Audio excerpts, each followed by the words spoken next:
My wife and I met in high school, and we've been together ever since our junior year. We both met in art class, and we fell in love over our shared interest in painting. It was both of our dreams to go to art school and eventually be able to sell our work for a living. After high school and college, we did our best to follow that dream. However, being a successful painter is a very competitive career, so we weren't able to succeed on that front. We both got other jobs, and we ended up finding happiness in different fields. One thing about me is that I am a twin. I have an identical twin brother, and it's nearly impossible to tell us apart. It's been a funny joke our entire lives, and we have both gotten used to being mistaken by the people around us. There have even been points in our lives where our partners would come up to the wrong person to say something, then we would have to correct them. My wife would always joke about how she almost kissed my brother or how she was worried she might climb into bed with the wrong twin. Everyone just laughed it off because it was an insane idea. My twin would never let that happen. At least that's what I thought. My brother was my best friend in the world. We were the exact stereotype of twins that you can imagine we were. I was the good twin, and he was the evil twin. He was the one who was always getting into trouble while I was there to cover up for his mistakes. He got married about a year after I did. This is not something that I'm proud of by any means, but because he was my brother and I wanted the best for him, I ended up covering for him after he cheated on his fiancée. It was during his bachelor party. He was completely trashed, and he ended up hooking up with some other random woman in the bathroom at a nightclub. He told me about it after like it was the funniest thing in the world. He didn't even remember it the next morning. I talked to him about it, and he begged me not to tell anyone. I agreed to keep the secret, rationalizing it as just a drunken mistake that didn't need to potentially ruin his marriage. All these years later, I can't help but still think about it. It was very easy for him to slip up at the time, so I can't help but wonder if it was the only time. Ever since my brother and I moved away from each other, we started a tradition of having a 4th of July celebration together. We would always alternate between whose house we would go to, and we would go all out for the holiday weekend. It was always nice for us just to be able to get together and catch up too. Everything seemed normal at the beginning of the weekend. We all caught up, cooked on the grill, and set off a bunch of fireworks. All of the adults had some drinks, and it was a fun time. Toward the end of the night, I saw my wife walking up behind my brother to hug him and kiss him. When I saw them, she had just started kissing the back of his neck. Immediately, I yelled at her and said she had the wrong twin. They pulled away from each other quickly and laughed it off. My sister-in-law and I were also laughing. My wife and brother both said that they thought it was their partner. It was a little uncomfortable, but I believed her. Later that night, after we had all gone to bed, I heard my wife get up and walk out of the room. I assumed she was going to the bathroom or getting some water. It wasn't anything unusual. But she didn't come back for quite some time. After about 10 minutes, I was curious, so I got up to go look for her. I didn't see her anywhere in the house.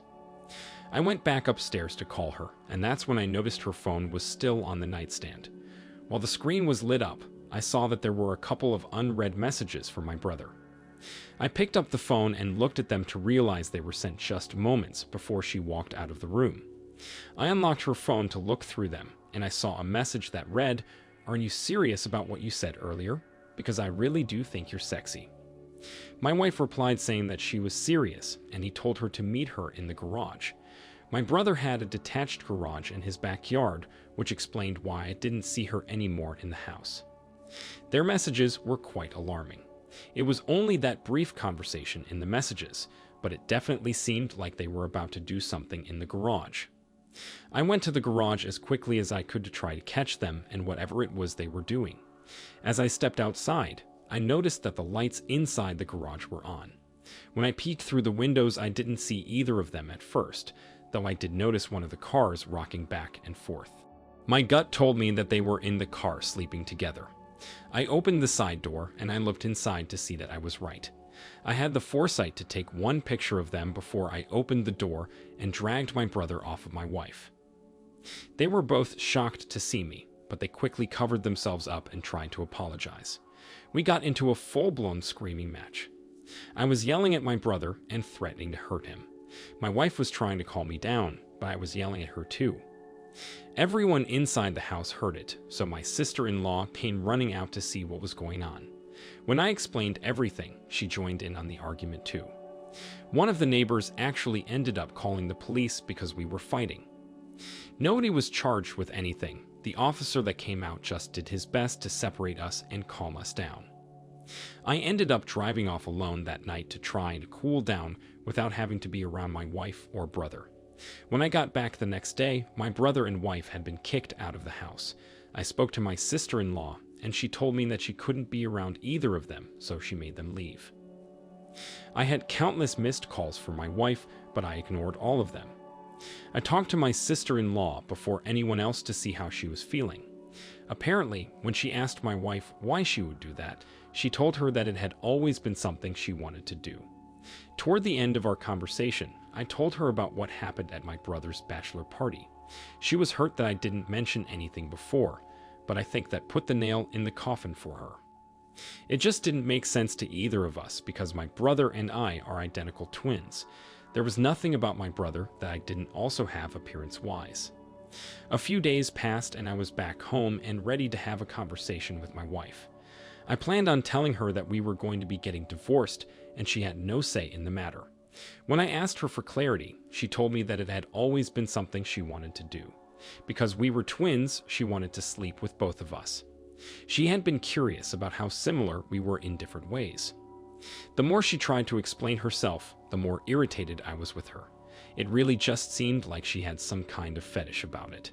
I reached out to my sister-in-law and asked her about how things were going with her and my brother, to which she told me that she was divorcing him. Both of us went through with our divorces, leaving my brother and wife kind of screwed in the end. My wife was forced to get a second job to cover some of the bills that she would have to take care of on her own. We were only renting, so we didn't have to go through the ordeal of splitting a lot of our assets. We have joint custody of our children now, and we're working to find some common ground between us to give the kids a semi-normal life. I don't talk to my brother anymore. Honestly, that hurts more than anything in this. Everybody else in my family is kind of frustrated with him for causing such a rift as well. OP, I can't believe you had to go through all of this.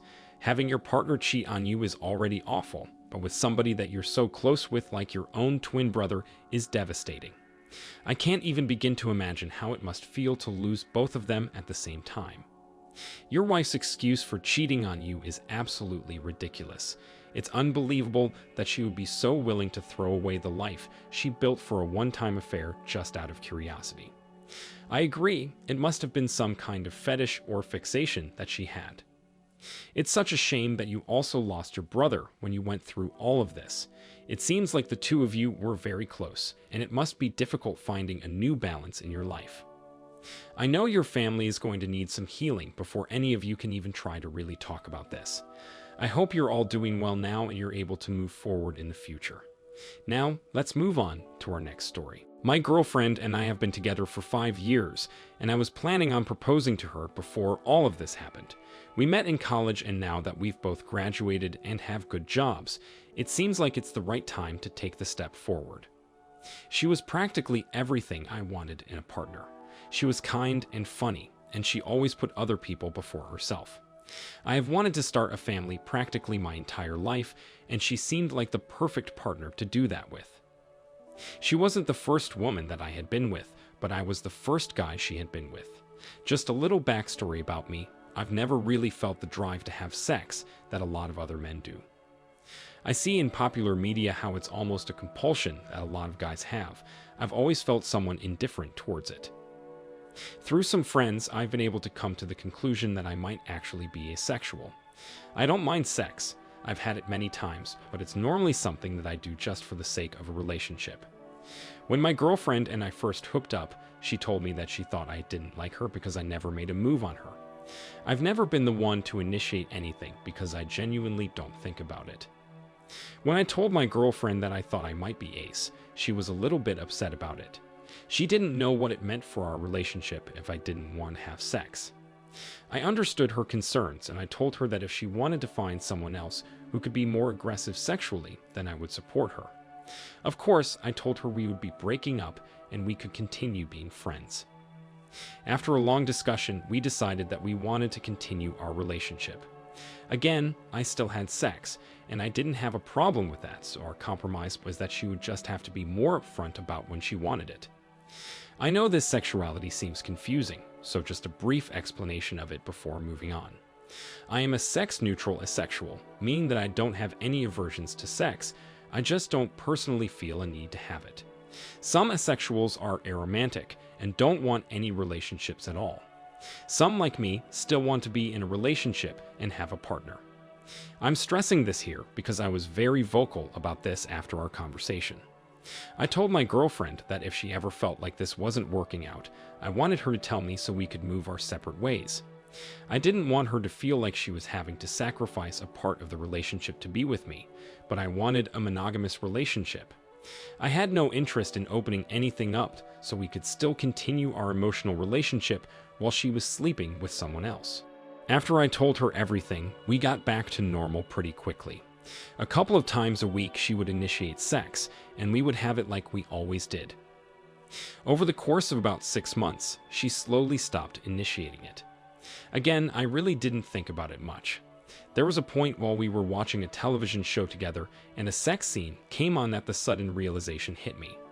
I asked her if everything was okay, and she told me that it was.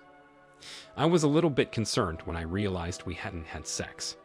I knew that it was something that my girlfriend thought was important, and she really enjoyed herself. I couldn't help but worry that she was getting that from somewhere else. I let the days pass, and she still hadn't done anything to initiate sex with me. Eventually, I asked her about it outright.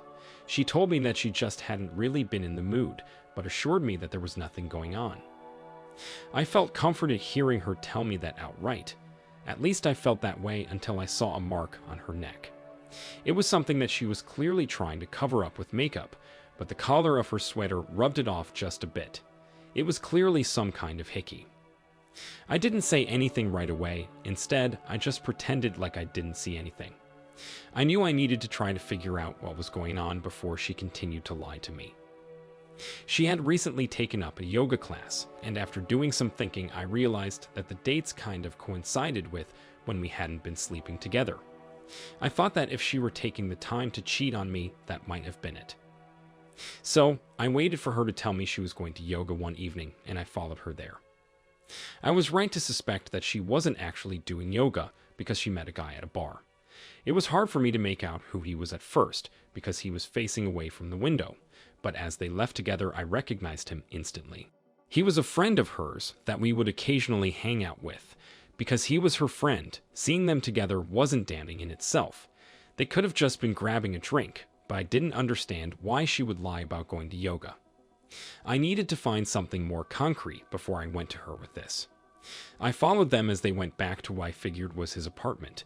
While they were inside, I did a little digging on the guy since I didn't really know him too well. As I did, I remembered that my girlfriend had even been talking to me about how excited she was for his wedding. He had just gotten engaged to another woman. I really hoped that if she was cheating on me with anyone, it wasn't him. Knowingly sleeping with your engaged friend is a crappy thing to do. I couldn't get any information from watching his apartment, so I just went home and waited for her to get back. Before I could even ask her how her evening was, she started telling me about all of the yoga stuff she's been doing. She was lying to me completely. When she went to sleep, I went through her phone to see if I could gather any evidence from there. I went to their text messages and I saw a lot of concerning exchanges. They had sent each other nude pictures. He told her that he would have never gotten engaged if he knew she wanted him, and she talked about how she couldn't understand my sexuality. The tone of their messages felt very judgmental of me and very invalidating. It doesn't seem like it from this post, but having this realization has taken a toll on me. Hearing somebody that I cared about talk about it so flippantly was upsetting. I took plenty of screenshots, especially of the exchanges where he mentioned not wanting to get married, and I sent them to myself. I had no idea who his fiancée was, but after a little bit of research, I found out that she was a recent law school graduate and had just gotten a job at a local firm. I reached out to her to schedule a meeting, making it seem like I had a legal issue. Thankfully, she had one free consultation available, so I took that. When I met with her, I came clean about why I was really there. I explained to her how I knew her, and I showed her the evidence that I had. She was broken up about it, but she thanked me for telling her before she ended up being legally bound to him for the rest of her life. She had always been concerned about his relationship with my girlfriend. She mentioned that it was obvious to her that they had some kind of feelings for each other, but since they were both in relationships, she didn't think anything would come of it. As I was driving home, I just kept thinking about how they were talking about me, and I didn't feel like telling the fiancé was enough revenge. I wanted to do something to really hurt them. Like I said earlier, I really was planning on marrying her. I had a ring and everything. My girlfriend loved the big romantic displays, so I figured I'd give her one. I knew that the man she cheated on me with was about to get dumped by his fiancé, and I wanted my girlfriend to have a similar experience. I took her out to a nice restaurant, and at the end of the evening, I paid the band to play our song. When it came on, she commented on it, and I told her I orchestrated it for the evening. I got down on my knee, and I started out pretending like I was proposing. She was very excited and smiling while crying. Everything about her reaction made it seem like she would have married me. If that was the case, why cheat on me? I stood up before I asked her the final question, and I told her that was what might have happened if I didn't find out she was sleeping with another man. Her face completely fell, and all of the people who were watching us with happy smiles immediately turned away. I explained how I knew everything, making no effort to keep my voice down. One of the staff at the restaurant actually had to escort us out because we were causing a scene. I broke everything off with my girlfriend after that and kicked her out of our apartment. She has messaged me countless times begging me to give her another chance. She tried to explain her actions by telling me that she felt like it was my fault. I'll admit, a huge part of it might have been. I didn't even realize we weren't having sex until it had been weeks since we stopped. But I told her from the start that she should tell me if she wanted out. It seemed like she wanted to be with me while also sleeping with the other guy, and I wasn't okay with that. I ended up blocking her number, but she continues to call me from burner numbers that she downloads. I'm planning on changing phone plans to get a new number and moving out of my apartment so she won't know where I am. OP, I'm really sorry you've had to go through all of this. You were vocal about your sexuality when you discovered what it truly was, and you gave your girlfriend the opportunity to leave without any hard feelings. I think given the situation, that was one of the best things you could have done. It's clear that your girlfriend wanted to have her cake and eat it too. It's clear that she had feelings for you and was attached, but she disregarded your concerns about her cheating and lied to you. If she wasn't satisfied with the arrangement you guys had made, then she should have told you and been upfront about it. I can understand having a difficult time learning that your partner is asexual, but it doesn't have to be the end of a relationship, especially since you were still having sex. It really doesn't even seem like her reasoning for having an affair was very strong. Honestly, it seemed like she had feelings for that other guy and used your recent sexuality discovery as an excuse to act on it. I hope you are able to open your heart to other partners in the future, and I wish you nothing but the best. Thank you all for taking the time to listen to today's stories. If you enjoyed listening, please feel free to like and subscribe if you haven't already. Also, comment below with your thoughts on what happened. If there is a story you would like to share with me about your own situation or someone else's, then please do not hesitate to contact me. Take care.